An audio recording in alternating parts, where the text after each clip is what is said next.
दोस्तों, स्वागत है आपका मेरे YouTube चैनल इंग्लिश बाबू पर। और आज मैं फिर हाजिर हूँ आपके साथ एक नई स्टोरी लेकर। और दोस्तों, आज जो स्टोरी मैं आपके लिए लाया हूँ ये एक शॉर्ट स्टोरी है। बहुत ही मज़ेदार कहानी है, सुनकर आपको बहुत मज़ा आएगा। उसके अलावा इस स्टोरी में आपको कुछ नए इंग्लिश के वर्ड मीनिंग सीखने को मिलेंगे, उनकी करेक्ट प्रोनाउंसिएशन के बारे में पता चलेगा। और हमेशा की तरह जो इसका ग्रामर का पार्ट है उसे बिल्कुल डिटेल में कवर करेंगे, तो एक एक स्ट्रक्चर को आप बहुत आसानी से सीख पाएंगे। तो चलिए दोस्तों, आज की इस कहानी को हम शुरू करते हैं। और सबसे पहले कहानी का टाइटल देखते हैं। कहानी का टाइटल है द टू स्ट्रेंजर्स। क्या मतलब हुआ दोस्तों? स्ट्रेंजर का मतलब होता है अजनबी, और ये एक प्लूरल नाउन है। स्ट्रेंजर्स, टू स्ट्रेंजर्स मतलब कि दो अजनबी। तो दोस्तों, ये आज की इस कहानी का टाइटल है, शीर्षक है। और अब मैं इसे पढ़ना शुरू करता हूँ। आपसे रिक्वेस्ट है, आप इस कहानी को बिल्कुल ध्यान से सुने। यदि आपको कोई नया वर्ड या फिर नया स्ट्रक्चर मिले तो आप उसको नोट भी ज़रूर करें। तो चलिए इसको शुरू करते हैं।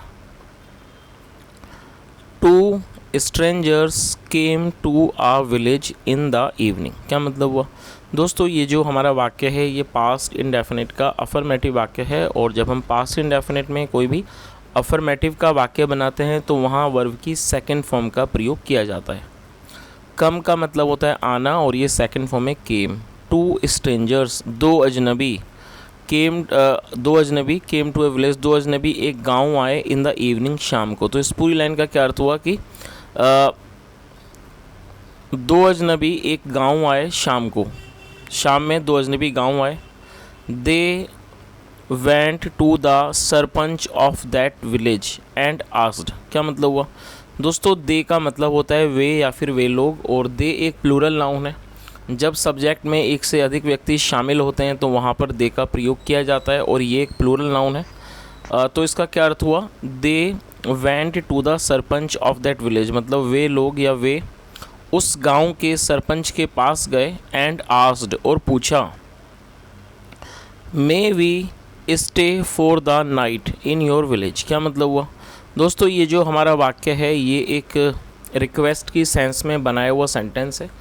रिक्वेस्ट का मतलब होता है किसी से अनुरोध करना। तो जब आप कोई ऐसा वाक्य बनाते हैं जहाँ पर आप किसी से रिक्वेस्ट करते हैं तो वहाँ पर मे का प्रयोग किया जाता है हेल्पिंग ऑफ के रूप में, जैसा यहाँ पर किया गया है। तो क्या मतलब हुआ? May we stay for the night in your village. उन्होंने क्या पूछा? क्या हम आपके गांव में आज की रात रुक सकते हैं? श्योर मतलब कि हाँ ज़रूर। सेड द सरपंच, सरपंच ने कहा।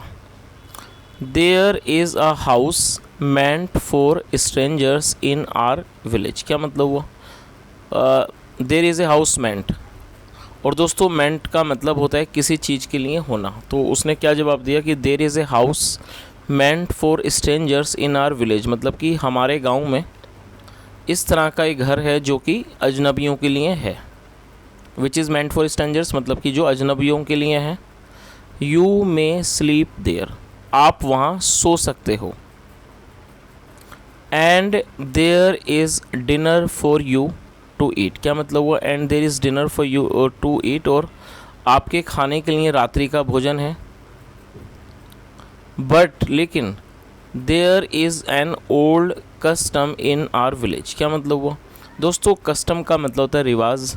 तो उसने क्या जवाब दिया? लेकिन, but there is an old custom in our village, लेकिन हमारे गांव में एक पुराना रिवाज है।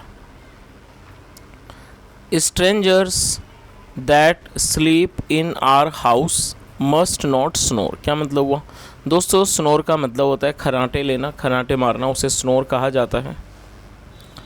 और तो इस पूरी लाइन का क्या अर्थ हुआ कि strangers that sleep in our house मतलब जो अजनबी होते हैं, that sleep in our house जो हमारे घर में सोते हैं, मस्ट नॉट स्नोर उन्हें अवश्य ही खर्राटे नहीं मारने चाहिए। चलिए आगे देखिए।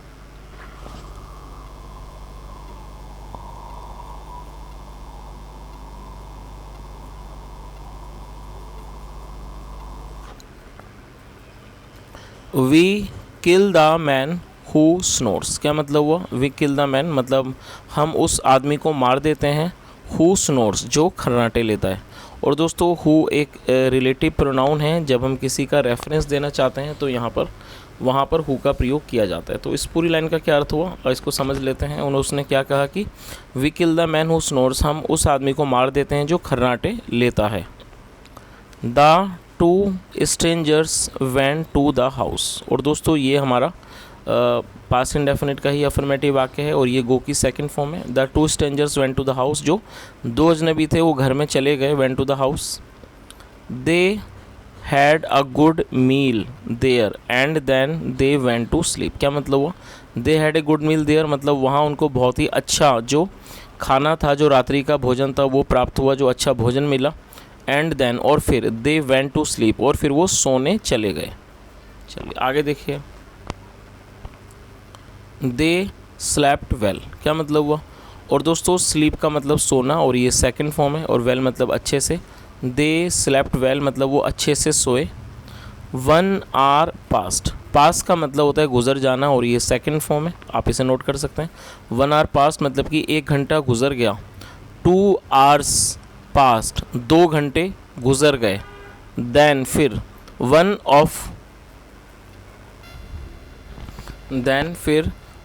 ऑफ देम मतलब उनमें से एक। बिगेन टू स्नोर, और दोस्तों BEGIN बिगिन का मतलब होता है शुरू करना और ये सेकंड फॉर्म है बिगेन टू स्नोर मतलब देन फिर वन ऑफ देम उनमें से एक ने बिगेन टू स्नोर खर्राटे मारने लगा, खर्राटे लेने लगा। The other stranger heard the snoring, क्या मतलब हुआ? और दोस्तों ये जो वर्ड है ये हियर की सेकंड फॉर्म है HEAR। हियर का मतलब सुनना, और जब आप इसमें डी लगा देंगे तो ये सेकंड फॉर्म हो जाएगी दे हर्ड, और इसको हम हर्ड पढ़ेंगे तो क्या अर्थ हुआ इस लाइन का? द अदर स्ट्रेंजर, जो दूसरा स्ट्रेंजर था मतलब जो दूसरा अजनबी था। हर्ड द स्नोरिंग, उसने इस जो स्नोरिंग थी मतलब जो खर्राटों की जो आवाज़ थी उसने उसे सुना। ही थॉट, और ये थिंक की सेकंड फॉर्म है। थिंक मतलब सोचना और थॉट मतलब सोचा। ही थॉट उसने सोचा। The people will hear the snoring and kill him, क्या मतलब हुआ? उसने क्या सोचा कि the people will hear the snoring, की जो लोग हैं वो इस स्नोरिंग को मतलब जो खर्राटों की जो आवाज़ है उसको सुन लेंगे। एंड किल हिम, और उसे मार देंगे। चलिए आगे देखिए।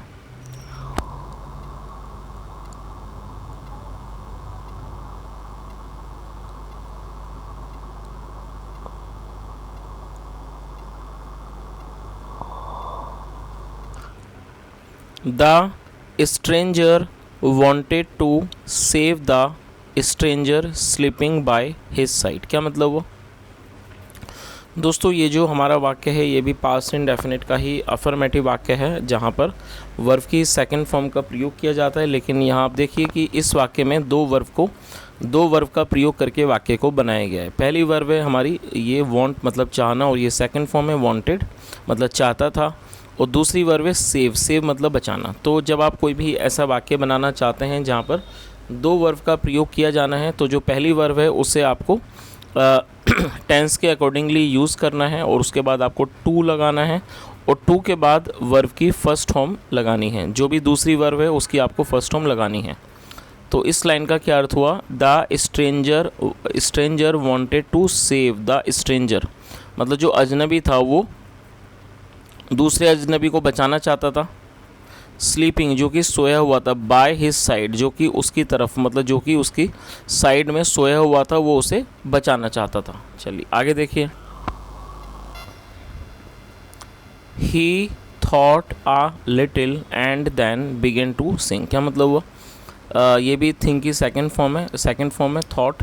ही थॉट अ लिटिल, उसने थोड़ा, ही थॉट अ लिटिल मतलब उसने थोड़ा सोचा। एंड देन और फिर बिगेन टू सिंग, और फिर वो गाने लगा। सो इसलिए वन स्ट्रेंजर स्नोर्ड, इसलिए जो एक अजनबी था वो खर्राटे ले रहा था। एंड द अदर सैंग, और वो जो दूसरा था वो गा रहा था। सैंग मतलब जो दूसरे ने मतलब जो एक अजनबी था वो तो खर्राटे ले रहा था, जो दूसरा था वो गा रहा था। ही सैंग वेरी वेल, उसने बहुत अच्छे से गाया। The people did not hear the snoring, और दोस्तों ये जो वाक्य है ये पास्ट इंडेफिनिट का नेगेटिव वाक्य है जब आप पास्ट इंडेफिनिट में कोई भी नेगेटिव का वाक्य बनाते हैं तो सबसे पहले आपको सब्जेक्ट लगाना होता है, जैसा यहाँ पर है, ये हमारा सब्जेक्ट है द पीपल। उसके बाद आपको डिड नॉट का प्रयोग करना होता है और डिड नॉट के बाद वर्ब की फर्स्ट फॉर्म लगाई जाती है HEAR। हीयर का मतलब होता है सुनना, जो कि एक वर्ब की फर्स्ट फॉर्म है। तो इस तरह से आप स्ट्रक्चर का इस्तेमाल करके आप पास्ट इंडेफिनिट के नेगेटिव वाक्य बना सकते हैं। तो इस लाइन का क्या अर्थ हुआ, the people did not here the snoring, मतलब कि लोगों ने खर्राटों की जो आवाज़ थी उसको नहीं सुना। They listened the song and began to dance, मतलब उन लोगों ने गाने को सुना एंड बिगेन टू डांस, और वो नाचने लगे। Some of them sang the song together, और जो उनमें से जो कुछ थे, सैंग द सॉन्ग, उन्होंने गीत को गाया, उन्होंने गाना गाया, टुगेदर एक साथ, विद द स्ट्रेंजर, उन्होंने भी मतलब जो उस अजनबी के साथ गाने को गाया, and dance to the music, और उन्होंने उस संगीत के ऊपर नृत्य किया और उन्होंने उस संगीत पर वो लोग नाचे। चलिए आगे देखिए। Man women and even the sarpanch सैंग and danced, क्या मतलब वो man women and even the sarpanch, मतलब कि आदमी औरत और यहाँ तक कि जो सरपंच था, सैंग एंड डांस्ड, उसने गाया और मतलब उन लोगों ने गाना गाया और उन्होंने नाच किया, मतलब उन्होंने वो नाचे। इन द मॉर्निंग, मतलब कि सुबह में, the sarpanch gave them a small bag of money, क्या मतलब हुआ। और दोस्तों ये गिव की सेकंड फॉर्म है, गिव मतलब देना, और ये सेकंड फॉर्म है गिव, मतलब इन द मॉर्निंग सुबह में, द सरपंच गेव दैम, जो सरपंच था उसने उनको दिया अ स्मॉल बैग, एक छोटा बैग, ऑफ मनी, पैसों का एक छोटा बैग दिया। I give this money to both of you, क्या मतलब हुआ। और दोस्तों ये हमारा प्रेजेंट इंडेफिनिट का अफर्मेटिव वाक्य है। जब आप प्रेजेंट इंडेफिनिट में अफर्मेटिव का वाक्य बनाते हैं, वहाँ पहले सब्जेक्ट लगाया जाता है, उसके बाद वर्ब की फर्स्ट फॉर्म, और उसके बाद जो भी नाउन एडजेक्टिव है वो लगा दिया जाता है। तो क्या अर्थ हुआ, I give this money to both of you, मतलब मैं आप दोनों को ये पैसे देता हूँ, धन देता हूँ। We had a good time with you, मतलब कि हमारा आपके साथ बहुत ही अच्छा समय बीता। We danced and sang well, मतलब हमने अच्छे से डांस किया और हम अच्छे से हमने गाना गाया। थैंक यू वेरी मच, आपका बहुत शुक्रिया, आपका बहुत ही धन्यवाद।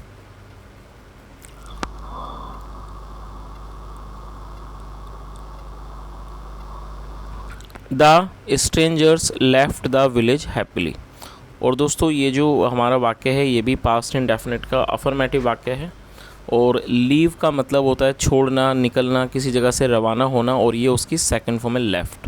और दोस्तों हैप्पीली एडवर्ब है, एडवर्ब का मतलब होता है ऐसा शब्द जो किसी वर्ब की विशेषता के बारे में बताता है, तो उस तरह के शब्द को एडवर्ब कहा जाता है। तो इस पूरी लाइन का क्या अर्थ हुआ, the strangers left the village happily, मतलब जो अजनबी थे उन्होंने खुशी खुशी उस गांव से वो रवाना हो गए, वो उस गांव से चले गए। चलिए दोस्तों अब इस कहानी का जो मॉरल है वो भी एक बार देख लेते हैं। Quick thinking can save lifes, क्या मतलब हुआ दोस्तों, क्विक थिंकिंग का मतलब होता है जल्दी से सोचना, मतलब जो जल्दी से सोचने की, तुरंत सोचने की जो प्रक्रिया है, कैन सेव लाइफ्स, वो जीवनों को बचा सकती है। चलिए तो दोस्तों ये आज की हमारी छोटी सी कहानी थी, बहुत ही अच्छे संदेश के साथ, अच्छे मॉरल के साथ। जैसा हमने इस कहानी में देखा कि उस गांव का ये कस्टम था, रिवाज था कि जो भी व्यक्ति खनाटे लेता था उसको वो लोग मार देते थे। और जब ये जो दो अजनबी गांव में आए तो जब एक व्यक्ति सो रहा था तो दूसरा खनाटे ले रहा था, लेकिन जो दूसरा व्यक्ति था उसने गाना गाना शुरू कर दिया, क्योंकि वो जानता था कि यदि ये लोग खनाटों की आवाज़ को सुनेंगे तो वो उसे मार देंगे। तो उसकी जो ये क्विक थिंकिंग थी जिसकी वजह से उसने उस दूसरे व्यक्ति के जीवन को बचा लिया। तो दोस्तों कहानी का जो मॉरल है बहुत ही सार्थक है, बहुत ही अच्छा है कि यदि हम किसी भी समस्या में हो, संकट में हो, तो हमें अच्छे से सोचना चाहिए जिससे हम उस परेशानी से का सामना कर सकते हैं। So guys that's it for today and I hope you really enjoyed this video, and if you really liked the way I taught you, and if you really like this video, please like, share and comment, and subscribe the channel, press the bell icon so that you can keep getting the notifications of the new videos. And thank you so much for listening. Have a nice day and bye.